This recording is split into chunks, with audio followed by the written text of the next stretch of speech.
À ce moment-là, quand tu as une proposition de Ferrari qui te propose le Graal d'un Dalpost, qu'est-ce qui se passe dans ta tête à ce moment-là? T'acceptes direct?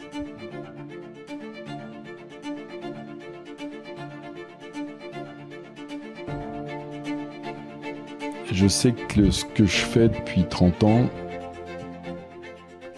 c'est ma passion. C'est mon métier, c'est avec ça que je gagne ma vie, mais c'est aussi une tannée pour ma famille, pour ma femme, pour mes enfants, parce que ça fait quand même 30 ans que je me fais 25 week-ends de course par an.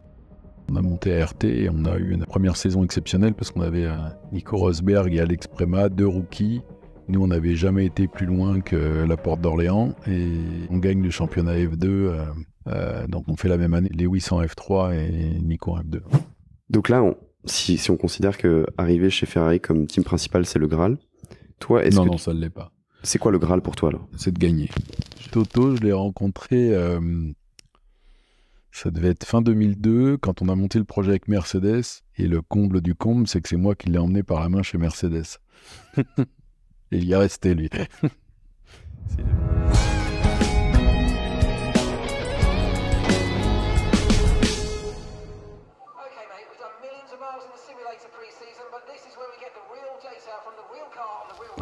Les amis, certains d'entre vous le savent déjà, j'ai vraiment envie de me mettre au sport auto. Le problème, c'est que je pars de zéro. Et donc, il y a une étape indispensable, c'est le simulateur. On a la chance que cette vidéo est sponsorisée par Trustmaster, qui est en fait la Rolls des simulateurs. Et ce modèle-là, c'est le T818. C'est tout simplement la réplique du volant de Carlos Sainz ou de Charles Leclerc chez Ferrari. Donc autant dire le top du top.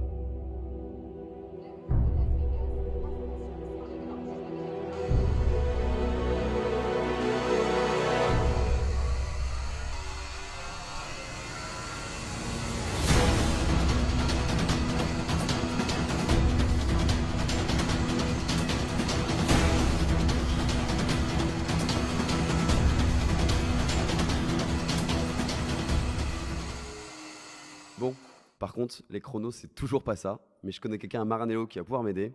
Venez, je vous y emmène.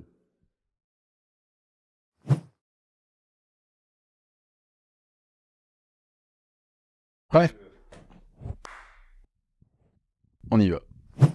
Bonjour Fred. Bonjour.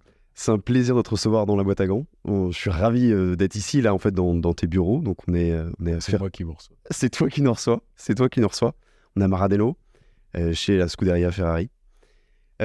Juste un petit laïus pour les personnes qui nous écoutent. Pensez à vous abonner parce que c'est comme ça qu'on a des invités incroyables comme Fred. Je suis pas payé. Hein. T'es pas payé en plus, t'es pas payé. Tu sais, t'as une version filmée, mais t'as aussi une version audio de ce podcast. Alors, est-ce que tu peux te présenter en 2 mots, sachant qu'on va revenir sur ta vie par la suite?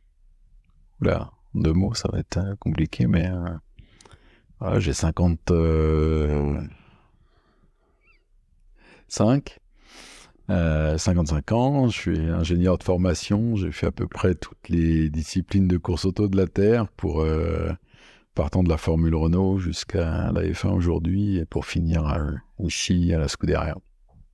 Et tu es avant tout un passionné de sport auto depuis tout petit. Comment ça s'est fait en fait? Comment cette liaison? Parce que je crois que ton père aimait bien les voitures, mais pas le sport auto. Oui, non, je suis pas d'une famille d'amoureux du sport auto ou quoi que ce soit. J'ai commencé le kart assez jeune, j'avais une dizaine d'années, complètement par hasard. Un ami de mon père aimait la course et je me suis retrouvé comme ça dans un kart. Et puis après, j'ai assez vite percuté que je serais pas champion du monde derrière le volant et que si je voulais faire autre chose, si je voulais faire bien, il fallait faire autre chose. Donc je me suis tourné vers les études, j'ai fait un diplôme d'ingénieur et je suis revenu à la course par passion de l'autre côté de la barrière. Donc quand tu t'es mis un peu au sport auto en tant que pilote, c'est parce que tu étais inspiré par des Jacques Lafitte, c'était quoi l'époque, c'était un peu ça? Ouais, moi j'ai commencé à rouler en kart, je devais avoir 10 ans, donc c'était quand Jacques se bagarrait pour le championnat du monde. Donc ça a été ça, puis Alain après, tout de suite après, qui a été chez Renault et qui était l'espoir français, quoi. Donc ouais, c'était un peu emmené par ces deux stars. Donc là, tu disais que tu faisais la transition entre pilote et finalement arriver après dans le sport auto par un autre biais. Est-ce que c'est à cause du fait finalement que le sport auto, ça coûte une fortune et que pour devenir, on va dire, avoir des chances? Oui, financièrement, c'était compliqué, mais le kart avait la chance à l'époque d'être quand même beaucoup, beaucoup moins cher que ce qu'on pratique aujourd'hui. On pouvait être champion de France de kart et venir sur un circuit avec le kart sur le toit. Hein. Aujourd'hui, si on n'a pas un smermorque, on est un clown. Donc, non, ça n'avait rien à voir. Et même avec des petits budgets, on y arrivait. On était vite aidé par des constructeurs de châssis. Donc, non, ça n'a pas été forcément une limitation. Je pense que la limitation, c'était le talent. Il faut être franc. Et puis potentiellement aussi que j'allais à l'école et que mes concurrents directs n'y allaient pas souvent, quoi. C'est une belle façon de voir les choses. Donc en fait, le sport auto, t'as jamais abandonné et tu t'es dit, je vais y re-rentrer, en tout cas le repénétrer par un autre moyen. Et donc là, tu vois le côté ingénieur, c'est ça? Ouais, j'ai arrêté le kart après un accident. C'est pas fait mal quand même. Non, marginal.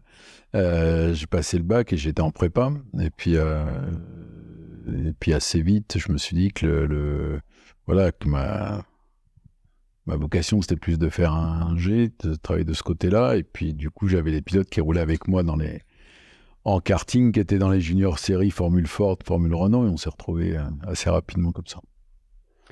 Donc, comment tu fais la transition entre tu rentres finalement, effectivement, tu es ingénieur, et directement monter ton team? Parce que ça, c'est fou, c'est que tu montes ton team alors que tu es encore en école d'ingé, c'est ça? Ouais, alors j'ai rencontré à l'époque Didier Panissier sur un concours de circonstances à Albi. Et puis on a commencé à travailler ensemble et j'étais à cette époque-là, je pense, en spé ou un truc comme ça. Et Didier était un passionné incroyable que rien n'arrêtait. Donc il avait attaqué à monter la saison avec Christophe Tinceau à l'époque quand j'étais en prépa. Et ça a été la première année qu'on a fait ensemble. C'est vrai que c'était un moment que je conseille pas à mes enfants de faire aujourd'hui parce que les prépa et en parallèle une saison de course un peu compliquée. Mais ça a été la période de ma vie où j'ai le plus rigolé, je pense. Donc là, les premières, on va dire 5 premières années où tu montes ton team, c'est quoi? C'est des années un peu de galère parce que tu es en train de bricoler à droite à gauche pour avoir des budgets, pour... Oui, mais alors déjà, la première chose que je retiens de ces années, c'est plus la bonne humeur, les résultats, le fun qu'on a eu à faire ça, de partir de rien du tout, parce que c'était vraiment rien du tout. Et 4-5 ans après, on gagnait des courses en F3. Donc à la fois, on a réussi à performer. C'était très dur pour moi parce que j'ai fait, dans le même temps, j'ai fait mes années d'ingé. Alors j'ai été il paraît que j'ai une statue à l'école parce que j'étais le meilleur client de l'école parce que je suis resté plus longtemps. Puis au milieu, j'avais fait l'armée, donc ouais, c'était un peu dur, mais c'est plus le côté positif que je retiens. Des fois, on me dit, est-ce qu'il y a de la pression à Scuderia? C'est oui, il y a de la pression, mais je me rappelle à cette époque-là, quand le lundi matin, on revenait, qu'il fallait aller à la banque pour payer les chèques, c'était une pression qui était tout autre. Donc, je pense que ça a été une super école pour moi parce que j'ai couvert un peu tous les jobs du métier de commercial à ingénieur, un peu mécano, un peu tout, et ça donne une vision assez large du business. Et j'ai l'impression quand tu en parles que tu n'avais pas forcément un plan de carrière précis, mais que c'était plus la démarche entrepreneuriale qui t'a un peu amené à Oui, il y avait le côté entrepreneur qui me plaisait énormément.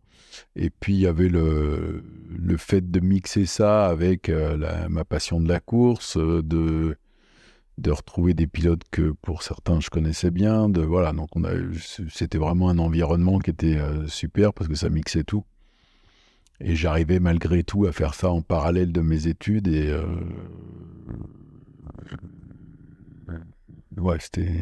ça m'a aussi financé mes études, donc c'était super. Et à quel moment tu dirais que tu es passé du team où effectivement tu te comportais comme un professionnel de base, mais où ça s'est vraiment professionnalisé, où il y a commencé à avoir des marques qui sont intéressées à vous? Je pense à Renault notamment. Ouais, alors il y a eu deux... Souvent je me pose la question de savoir, parce que j'ai toujours l'impression dans ma vie que la pièce elle a roulé, qu'elle est toujours tombée du bon côté, mais que ça aurait pu aussi 2-3 fois tomber du mauvais. Je pense que la première personne qui a cru en moi ou en nous, ça a été Christian Konzen qui nous a confié le développement du moteur Renault F3. Je devais être en prépa, ça devait être 91 ou 92. Ça, je me l'explique toujours pas parce que c'était complètement improbable. Et c'est un projet qu'on a emmené 10 ans, parce qu'on a fait le moteur F3 pendant 10 ans pour Renault. Et c'était un projet qui, à la fois techniquement, était hyper épanouissant parce qu'il nous permettait de côtoyer à l'époque Bernard Dudou ou Jean Jacquis, qui étaient les deux qui étaient à peu près Dieu sur terre pour moi. Et ça nous a aussi donné des moyens financiers qu'on n'aurait jamais eus et qui nous ont permis de lancer l'entreprise. Donc Christian, ça a été vraiment pour moi le déclencheur. Et après, l'autre étape qui a été un peu cruciale, ça a été Michel Jodogne, qui nous a fait confiance pour avoir Petrofina avec François Cornelis. Je dirais ça va être 96 ou fin 96, pour faire une équipe Petrofina en France, en F3, et c'est ce qui nous a permis de gagner le championnat avec Salens. Donc ça, c'est en 98, c'est ça? Ouais, on gagne en 98, mais je crois que le début de la collaboration avec FINA, ça va être fin 96. Et ça a été vraiment un élément déclencheur parce que David, on a gagné le championnat de France, qui était important pour nous, hein. Enfin, c'était un step. Et en même temps, ça nous a permis de gagner des courses internationales, puisque cette année-là, je crois que, je ne voudrais pas dire de bêtises, mais je crois qu'on a eu Zandvoort, qui était le top en course F3, et on a positionné ASM à l'époque à un niveau international qu'on n'imaginait pas. Donc là, en fait, 98, tu l'évoquais, avec David Salens, c'est en gros la première victoire que tu as un peu en tant que... International, oui. Que chef d'entreprise aussi. Ah oui, tout à fait. Et justement, à quel moment tu fais ce passage entre l'ingénieur, qui finalement va peut-être plus s'occuper du côté de la gestion de son team? Mais je crois que jusqu'à 98, c'est moi qui faisais l'ingénieur de piste pour David. Et mais bon, dans une petite équipe, c'est pas anormal, hein. Donc Gérard Camilly chez Winfield le faisait. Enfin, il y avait plein d'équipes où le propriétaire de l'équipe faisait aussi l'ingé piste. Donc, je crois que c'est après que j'ai commencé à me dire que, un, il y avait des meilleurs ingés que moi, et deux, j'avais autre chose à faire. Après, dans les phases un peu importantes, tu dirais qu'il y a celle en 2002 où Mercedes te contacte? Ouais, alors là, on a eu donc Konzen, Jodogne et après Mercedes. On a eu une année 2002 en F3 exceptionnelle parce qu'on a tout gagné. F3, Renault, on a gagné Macao, la Corée, Zandvoort, le championnat de France. Et puis en fin d'année, j'ai Mercedes qui m'a appelé via Jean Alési, qui était en DTM chez eux, et Norbert Haug m'a appelé pour me dire on se lance en F3, on cherche une équipe et viens nous rejoindre. Ça a été au moment du début du championnat d'Europe, l'Euro Series F3, et ça a été 10 ans de collaboration avec Mercedes exceptionnel. Et c'est le passage. Et un paquet de victoires. C'est le passage, tu dirais, d'un team national, européen, international. Là, on était un team français qui, au départ, galérait, après brillait sur la scène internationale, enfin, sur les courses inter, mais il n'y en avait pas énormément, à un team international qui travaille avec un constructeur allemand, qui a eu... où jusque-là, on n'avait eu que des pilotes français, ou des fois, on allait jusqu'à belge, mais bon... et on est passé 2003 à changer notre fusil d'épaule et à avoir des pilotes Mercedes. Dont Lewis Hamilton, qui t'est proposé à ce moment-là. Ouais, un peu plus tard. Parce que le 2003, on a Jimmy Green. Non. 2003, on était resté avec des pilotes français. On avait Prema. C'est 2004, on a Jimmy et on gagne le premier championnat d'Europe en 2004 avec Jimmy Green. Et est-ce que c'est aussi, tu parlais des rencontres qui t'ont marqué, est-ce que la rencontre avec Toto Wolff, je crois qu'il s'occupait de certains pilotes qui ont été chez Art, c'était une rencontre importante aussi ou pas du tout? Oui, quand on retrace l'histoire, ça a été une rencontre importante. Et Toto, je l'ai rencontré, ça devait être fin 2002, quand on a monté le projet avec Mercedes, complètement par hasard, il s'occupait de Bruno Spengler. Et il est venu me voir pour savoir si je pouvais pas faire rouler Bruno Spengler.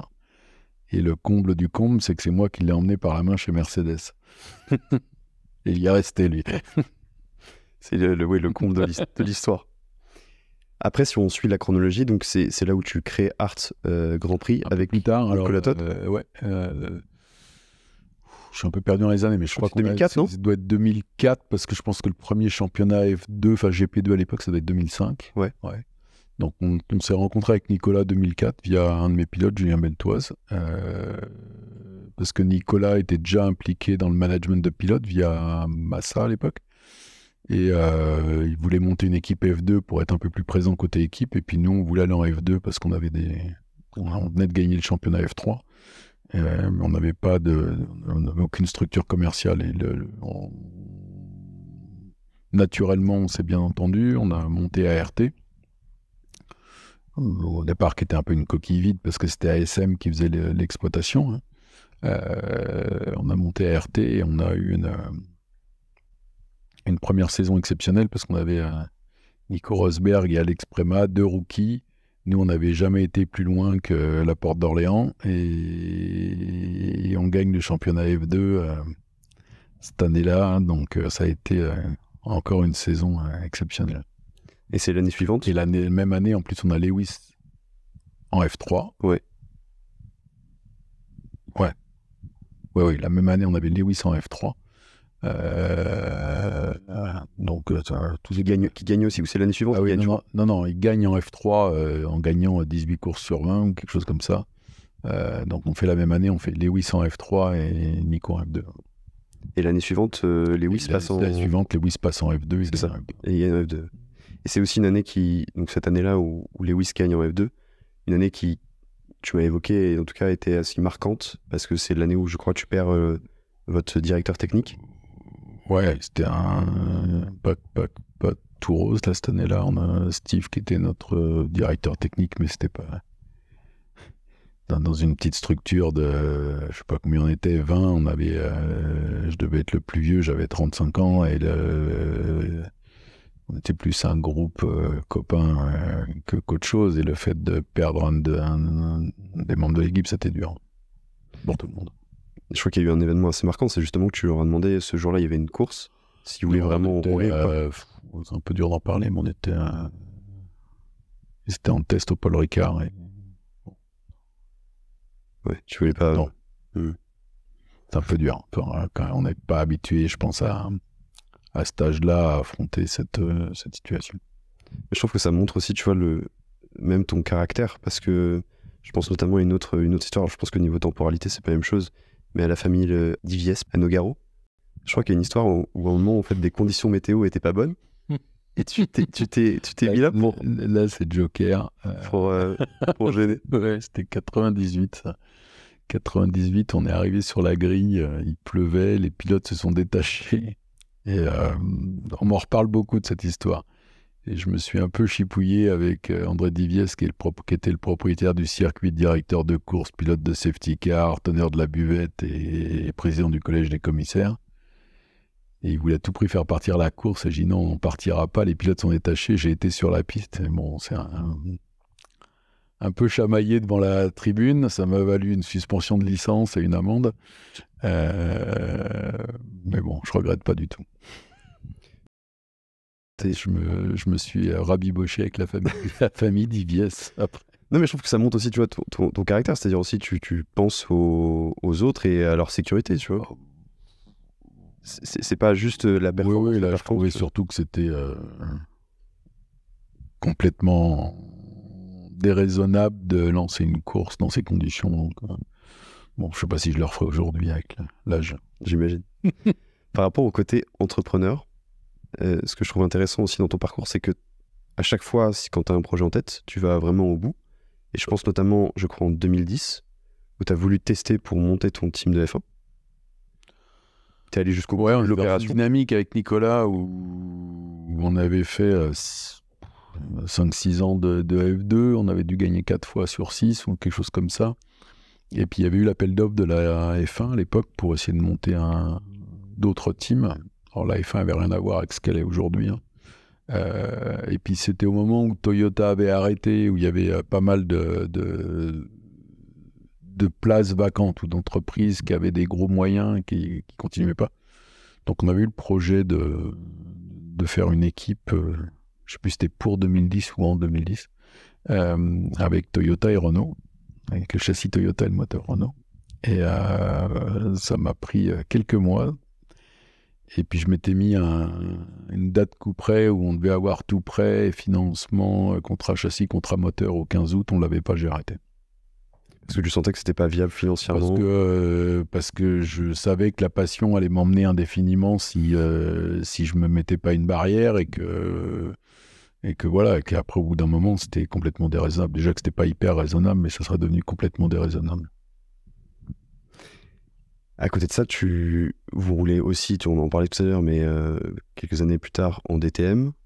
Vous faites vraiment beaucoup de championnats par la même occasion, donc ça devient quand même très gros, Art, enfin pour une petite équipe que tu as connue. Je veux dire, ça commence à être très structuré. Ces années-là, c'était quoi? Vous étiez habitué à la victoire? Il y a une grosse mutation dans les disciplines juniors. C'est quand j'ai commencé la course, il y avait des championnats de Formule Ford, Formule Renault, Formule 3 dans tous les pays d'Europe. Et on pouvait exister au niveau national et avec des beaux moyens, se faire plaisir, faire des beaux championnats. Et puis il y a une forme de concentration due à des crises successives. Il y a une forme de concentration, moins en moins d'argent dans la course. On a été obligé de regrouper des championnats pour finir avec un championnat d'F3, un championnat de Formule Renault, plus de championnat de Formule Ford. Et donc la façon d'exister des équipes, c'était aussi de faire un peu plus de discipline transversale, quoi, hein. Et nous, pour grossir, on a élargi notre champ d'activité à... On a fait F3, GP3, F2, bon ça c'est les sprints de Mosfas, puis après on s'est lancé GT avec McLaren, on a fait le DTM avec Mercedes. Donc ça c'était avec l'MP4 McLaren, c'est ça? Ouais. Ça doit être ça. Ouais. Et puis en parallèle, tu as le projet aussi Spark Racing Technology. Ouais. Moi je suis pas un grand fan des dates là. Alors, non, je crois que c'est 2010, t'inquiète, je crois que c'est ça. Le premier championnat ça a été 2014, donc on a dû lancer Spark en 2012, donc on a dû travailler sur les monoplaces électriques un peu avant, 2011 peut-être, voilà. Et puis après j'ai essayé de le structurer un peu en championnat, j'ai essayé de convaincre Jean Todt de créer un championnat pour ça, et Jean a été hyper supportif parce je pense qu'il a senti en avance l'évolution de l'industrie vers ça. Et c'était assez visionnaire, hein, parce qu'à ce moment-là, on n'est pas en 2023. Hein, c'est pas... Et donc, on a monté ce championnat avec Alejandro Agag. Ça a été... c'est quoi l'histoire? En termes d'entrepreneur, je pense le plus gros challenge de ma vie, parce qu'on a dû monter en parallèle, trouver des équipes, un règlement, des circuits, faire une voiture, faire un moteur. On partait vraiment de rien. Donc là, pour revenir au côté entrepreneur, sans parler d'entreprise, mais de projet, c'était quelque chose qui a été exceptionnel. Comment se fait justement l'introduction de Alejandro Agag dans le projet? Avec Alejandro, c'était forcément dans un bar. Non, ça a été le complet hasard qu'Alejandro est venu se joindre à une discussion que j'avais avec Jean, et lui qui est encore plus que moi un homme de projet, hein, Alejandro Agag, il a tout de suite vu ce qu'il pouvait amener et ce qu'il pouvait créer autour de ça, et il a été archimoteur dans le projet, hein. Ça a été quelqu'un d'exceptionnel. Tout à l'heure, on parlait de ta tentative de monter ton team en F1. Finalement, tu as cessé parce que tu voyais plus de viabilité. Comment tu passes du coup à rentrer dans la F1, non pas par ton team, mais par un team qui te recrute? Comment ça s'est fait? Il y a eu 4-5 fois, j'ai été à 2 doigts d'aller chez Renault pour les moteurs ou plus si affinité. Je ne sais plus les années, 2009, 2011. À chaque fois, on discutait. Puis eux, ils faisaient que du moteur. À ce moment-là, ça m'intéressait un peu moins. On n'avait pas trouvé le terrain d'entente. Et puis, quand ils ont eu le projet de revenir en tant qu'équipe, projet que Cyril menait chez Renault, Cyril Abitboul qui menait Cyril chez Renault, on a été en contact début 2015 pour se dire, voilà, si on revient, ce serait bien qu'on le fasse ensemble. Je connaissais Cyril un petit peu du monde de la course. Et puis, moi, j'arrivais à un point où je venais de lancer Spark, ça marchait, ça se passait bien, le championnat était en plein boom et tout. Je me disais, bon, il faudrait trouver quelque chose d'autre à faire. T'avais déjà eu la commande des 40 châssis Ouais, on était fait. Première course, c'était septembre 2014, donc on avait déjà tout livré. Et puis de courant 2015, je me suis mis d'accord avec Renault pour les rejoindre en 2016 pour la F1. Donc c'est un moment où tu te désengages de Spark. Je me désengage de Spark, je me désengage d'ART, et ça a été personnellement un peu dur parce que j'avais toujours été dans cet environnement. Et puis je pars chez Renault. Mais pour lui, j'imagine que c'est aussi un nouveau challenge dans le sens où tu as tout gagné avant. Enfin, tous les championnats, vous les avez gagnés. Ouais, mais on le prend pas comme ça parce que c'est aussi en partant chez Renault, je sais bien que je vais pas être champion du monde. Hein. Oui. Mais je trouve que le succès peut prendre plusieurs formes. C'est pas si on va chez Red Bull en F1 demain, on n'envisage pas d'autre chose que la victoire. Donc si on va chez Sauber comme j'ai été en 2016, on envisage autre chose que la victoire. Et la transition entre donc Renault et Sauber, comment elle se fait? Bon, ça c'est fini en queue de poisson chez Renault.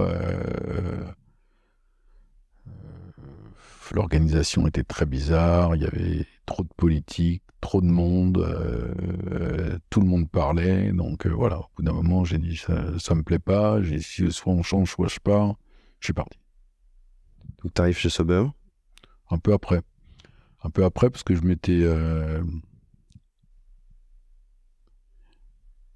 je sais pas ce que je m'étais dit d'ailleurs, mais je me suis rendu compte au bout de peut-être 2 mois où j'ai pas voulu retourner chez ART, chez Spark, dans mes autres business, parce que je me dis, il y a des gens en place et ça serait un peu unfair de revenir et de leur dire, bon les gars, merci, c'était gentil l'intérim, mais maintenant je reviens. Et moi je suis un lève-tôt, là, quand je me levais le matin, je me disais, oula, les journées vont être longues. Et puis assez vite, Sauber m'a contacté, on a discuté longtemps parce que je n'étais pas convaincu.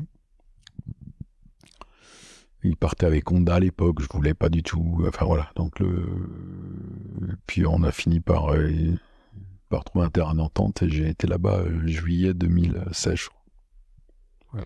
Et donc là, c'est aussi à ce moment-là où parce qu'il y a quelque chose pour lequel tu es assez connu aussi, c'est tous les rapports assez privilégiés que tu peux avoir avec tes pilotes, parce que ces pilotes-là, tu les as connus plus jeunes.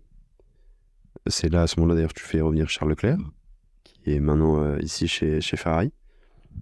C'est ça un petit peu ce lien que tu as privilégié avec ces pilotes?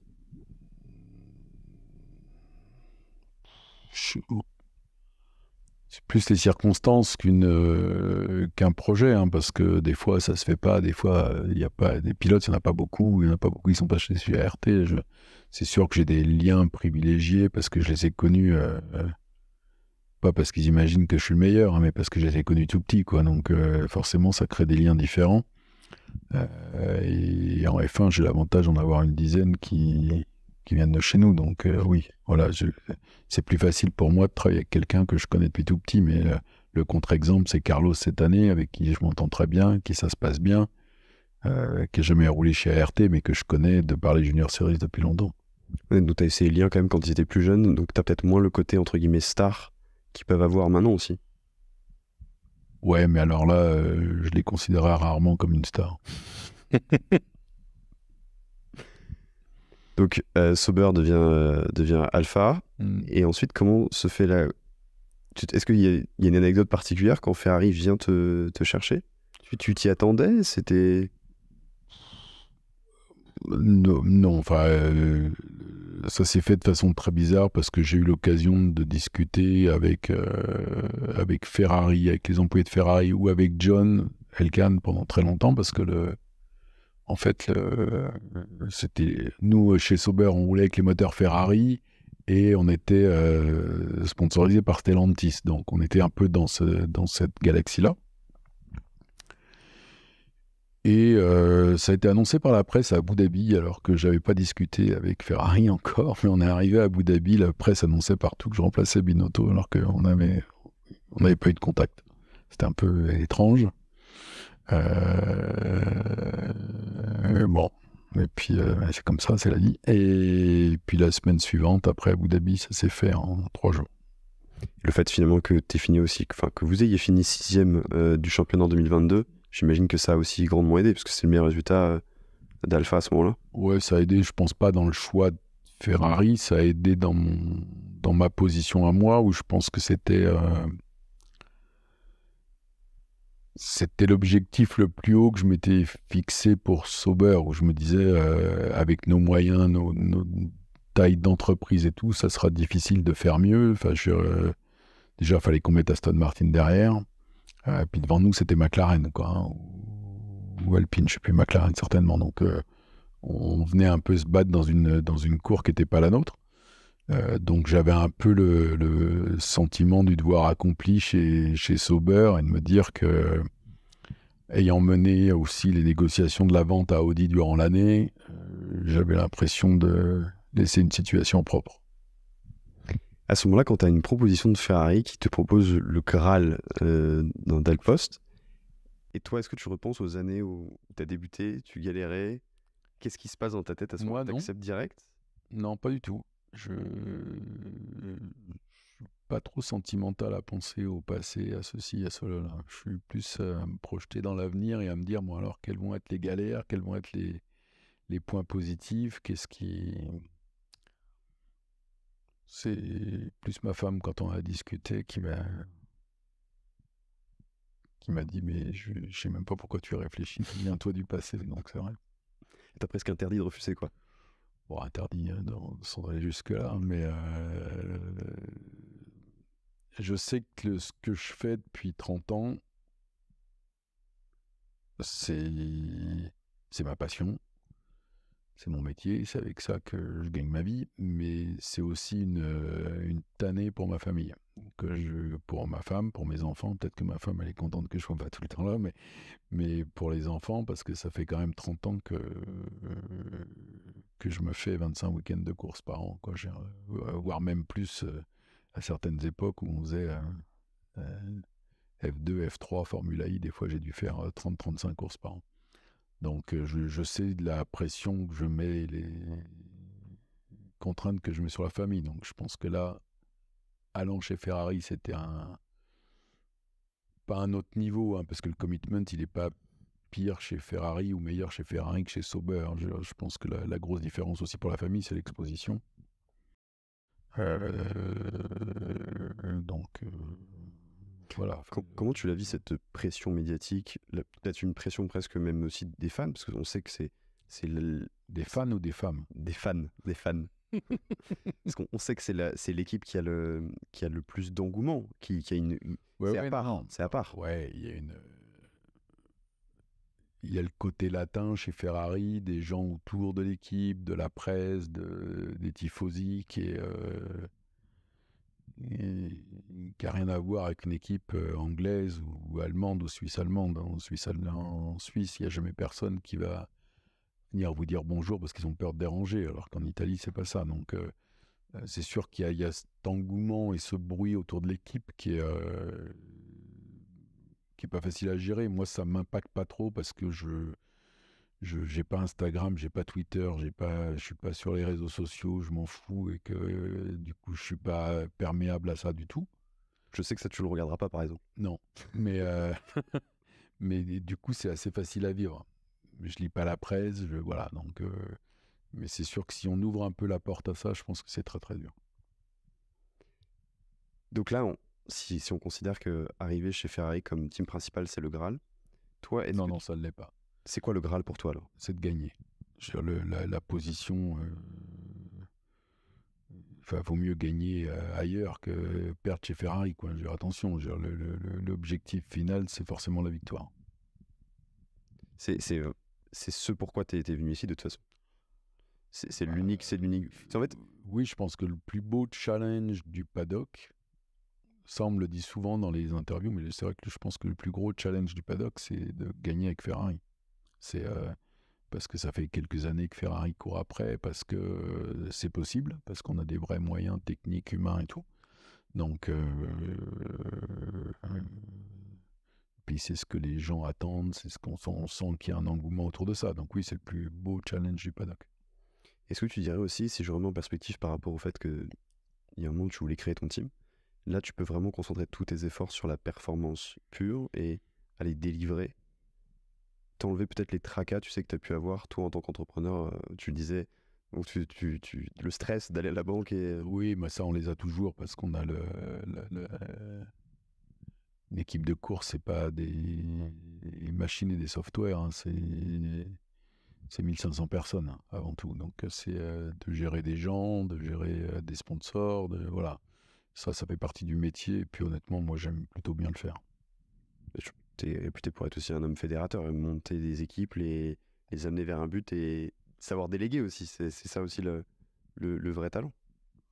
Enfin, ça faut plus demander aux gens qui travaillent avec moi qu'à moi, mais évidemment. Ouais, je pense que de responsabiliser les gens, c'est la meilleure façon de réussir.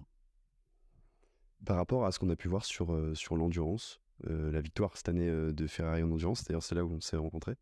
Comment tu l'as vécu? Tu l'as vécu comme c'est vraiment quelque chose que tu dissocies complètement de vos résultats en F1 ou tu le vois comme une source d'inspiration, en tout cas un bon signe? Ni l'un ni l'autre. Comme une fierté pour Ferrari, parce que leur tour après 50 ans, la victoire, l'équipe qui fait rouler la voiture du Mans, c'est des gens que j'apprécie, des vrais compétiteurs et avec qui on a de très bons rapports et je suis archi content pour eux. Très fier pour l'entreprise, hein, pour Sure, c'est sûr, parce que c'est le Mans, c'est mythique. L'engouement autour du Mans, c'est mythique. Et même si on fait nous de la F1, qu'on est sur un autre projet, je regarde ça quand même avec des yeux envieux. Et puis que ça reste une course magique.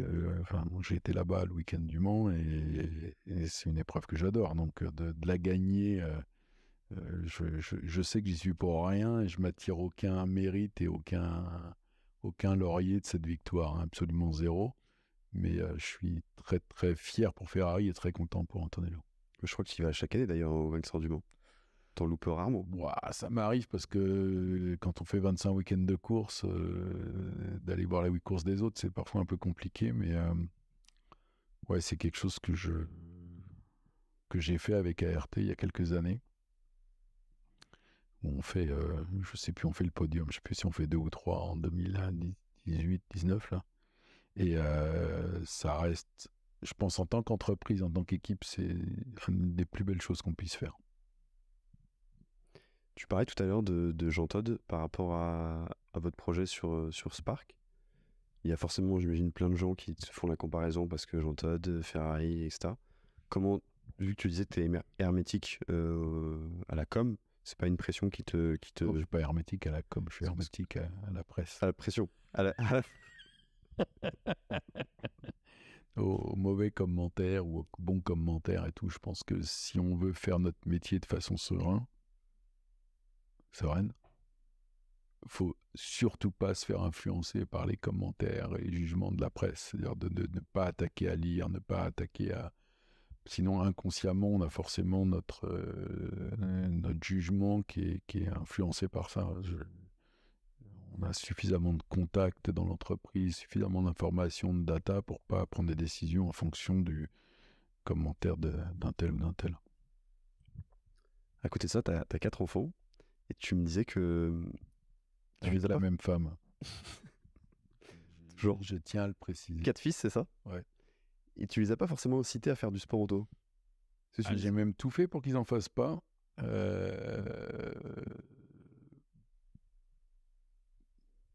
Je sais pas pourquoi. Parce que j'ai souvent eu dans ma carrière des fils de... Et j'avais un peu l'impression que ces gens-là faisaient quelque chose par procuration ou pour faire plaisir à leurs parents, ou n'étaient pas toujours motivés, ou voilà. Et je me suis toujours dit que bon, si j'en ai un qui est passionné de course, je l'aiderais. J'ai les moyens humains et financiers de l'aider. Ce qui est le cas maintenant? Non, ils font ingénieur, ils font... je les aiderai dans la course s'ils font de la course. C'est pas le sujet, mais je voulais pas qu'ils fassent quelque chose parce que je l'avais fait moi. Voilà. Donc, Bon, quand on a racheté Birel, on a eu quelques châssis de cartes et ils ont commencé un peu à faire du kart, mais aussi parce que s'ils veulent faire un G, je trouve que c'est plutôt bien de conduire un petit peu. Mais je voulais surtout pas qu'ils fassent comme leur père. Ça, je trouve ça débile. Tu voulais qu'il y ait un côté aussi mérite? Non, pas mérite, mais ça, quand on fait quelque chose, faut le faire par passion. Faut pas le faire parce que papa l'a fait ou maman l'a fait.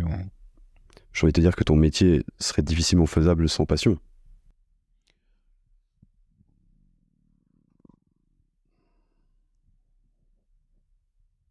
Non, parce que je pense qu'il y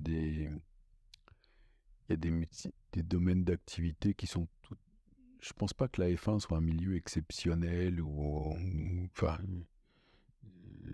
c'est un peu différent d'autres secteurs d'activité, mais j'ai eu la chance dans ma vie de rencontrer des grands patrons d'industrie. C'est des gens qui voyagent plus que moi et qui travaillent plus que moi. Hein. Donc, il ne faut pas croire que la F1, c'est exceptionnel. Et je suis pas persuadé que la chimie, pour le patron d'une boîte de chimie, soit une passion. Donc, c'est plus le côté entrepreneurial qui fait les choses. Tu as la chance d'avoir la combinaison des deux. Oui, bah ça a toujours été une chance, ou je sais pas si c'est une chance, mais une joie. C'est-à-dire que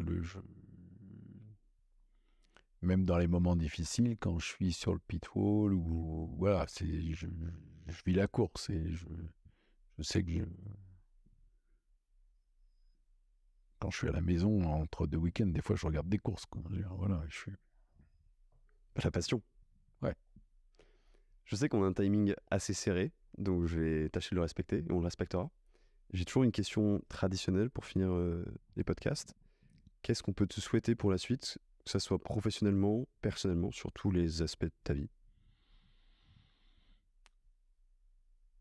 Alors, moi je dis souvent aux gens, à la fin d'une discussion, enjoy. Ou sois brillant. Et je me rappelle souvent des années de 90 là, dont on parlait au départ, où c'était pas un travail, c'était je sais pas quoi. Et je pense que j'ai commencé ma vie professionnelle en m'amusant. Mais vraiment au sens littéral du terme. Hein, pas... Et j'ai essayé de le garder au fil des ans, toujours de garder... je pense que ce que je fais, je le fais sérieusement. Il y a peut-être des gens qui trouvent que je le fais trop sérieusement des fois, mais j'ai toujours essayé de garder un côté un peu fun parce que je me dis aussi que dans mon métier, souvent dans les interviews, on me dit ouais, c'est dur, c'est ceci, c'est cela. Je me dis ouais, mais bon, il y a des millions de gens qui rêvent de travailler en F1, peut-être de faire team principal, je sais pas, mais qui rêvent de ce qu'on fait comme activité.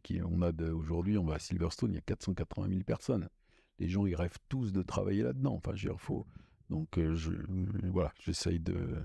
Ce qu'on peut me souhaiter, c'est de m'amuser. Merci Fred, c'est la meilleure conclusion qui soit. Merci pour ton temps. Merci d'avoir organisé ça aussi vite. C'est quand même grâce à toi, Fabien, que je t'ai contacté.